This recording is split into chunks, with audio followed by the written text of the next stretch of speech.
Allah kita akan membahas pertanyaan masih seputar wudhu. Ini ada pertanyaan dari teman-teman tentang bagaimana hukumnya wudhu di kamar mandi atau wudhu di toilet. Karena tidak semua orang punya ruangan khusus untuk wudhu. Dan memang anehnya kita ini ya.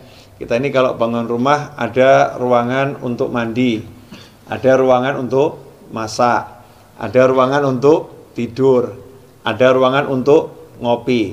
Tapi untuk ibadah yang paling penting sholat, musola enggak ada. Kemudian fasilitas untuk sholat, wudhu juga tidak disediakan khusus. Ini kita kelemahannya.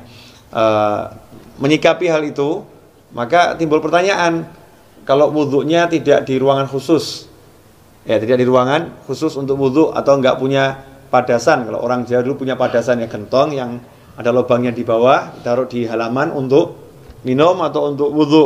Kalau nggak punya seperti itu, adanya kamar mandi, adanya toilet, atau ketika di mall atau di pasar, wudhunya tidak di tempat khusus wudhu, tidak di luar ruangan, tapi di dalam toilet, di dalam kamar mandi, atau di dalam WC kalau bahasa umumnya ya. Kira-kira seperti apa? Sah tidak wudhunya? Kalau ditanya wudhunya sah atau tidak, maka wudhunya sah kalau memang syarat-syarat sahnya wudhu dipenuhi, kemudian hal-hal yang membatalkan wudhu tidak dilakukan, wudhunya sah-sah saja. Tetapi timbul masalah, orang wudhu itu ada sunnah-sunnah dan ada adab. Di antara sunnah-sunnahnya adalah membaca Bismillahirrahmanirrahim di awal wudhu seperti yang sudah dijelaskan. Kemudian nanti ada doa setelah wudhu. Dan ada adab-adab yang diajarkan oleh para ulama. Ada ulama-ulama yang menyusun doa-doa ketika basuh wajah, doa ketika berkumur, doa ketika membasuh tangan, doa ketika membasuh kaki, seperti yang dijelaskan oleh Imam Ghazali dalam kitabnya Bidayatul Hidayah. Jadi memang doa-doa itu tidak diajarkan Rasulullah SAW, tapi orang diajarkan untuk berdoa kapanpun ya. Apalagi kalau doa ini dari para ulama. Lantas bagaimana kita mau membaca doa di dalam kamar mandi? Atau kita mau membaca Bismillahirrahmanirrahim sedangkan di dalam kamar mandi? Sementara kita ketahui Nabi kita Muhammad SAW mengajarkan agar kita tidak membaca lafzul jalalah, asma Allah, atau ayat-ayat Al-Quran, atau doa-doa di dalam toilet, di dalam kamar mandi. Emang apakah ada sumber hadisnya? Ada. Kita semua tahu baginda Muhammad SAW itu punya cincin. Ya, punya cincin. Khatiman min fiddah, dari perak. Ya, Rasulullah punya cincin dari perak, yang cincin itu fungsinya sekaligus sebagai stempel. Ya, fungsinya sebagai stempel. Dulu Rasulullah SAW tidak punya cincin, tidak punya stempel. Tapi ketika sahabat mengatakan, nih raja-raja yang pembesar-besar non-muslim itu kalau dapat surat, tidak ada stempelnya tidak mau terima. Ya, mereka tidak akan menerima surat kalau nggak ada stempelnya. Rasul pun mengikuti, kalau begitu buatkan saya stempel. Ya, buatkan saya stempel. Maka dibuatkan stempel, bunyinya Muhammadun Rasulullah. Ya, Muhammadun Rasulullah.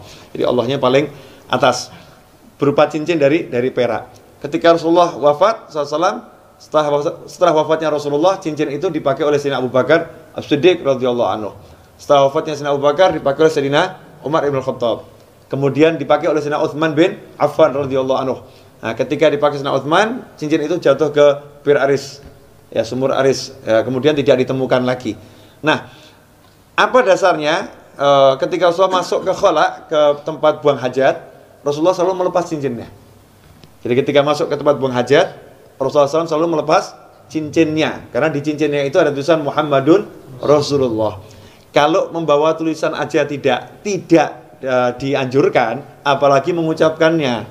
Ya, membawanya aja tidak dianjurkan, apalagi mengucapkannya. Berdasarkan hadis tersebut, yang diriwayatkan oleh Imam Al-Hakim, ya, dalam kitabnya Al-Mustadrak Al-Sahihain.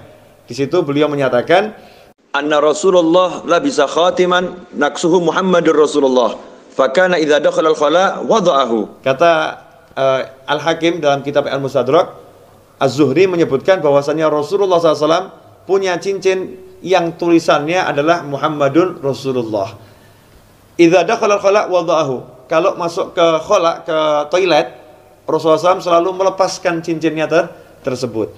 Hadits ini sahih menurut syarat Imam Bukhari dan Muslim, tapi tidak dicantumkan dalam kitab hadis Bukhari maupun Muslim. Maka ditulis oleh Al-Hakim dalam kitabnya Al-Mustadrak yang disusulkan, ya hadis-hadis yang diusulkan. Sebetulnya menurut Bukhari dan Muslim sahih, tetapi belum atau tidak dicantumkan dalam kitab Bukhari maupun kitab Muslim. Nah, hadis ini menunjukkan memang kalau masuk kamar mandi jangan bawa tulisan yang mengandung nama Allah atau nama Rasulullah Shallallahu Alaihi Wasallam. Dari sini ulama kemudian mengambil kesimpulan kalau membawa tulisan nggak boleh, apalagi membacanya. Bukan haram ya, tidak boleh dalam arti tidak beradab atau kurang sopan. Karena itu seyukyanya jangan berwudu di toilet, seyukyanya.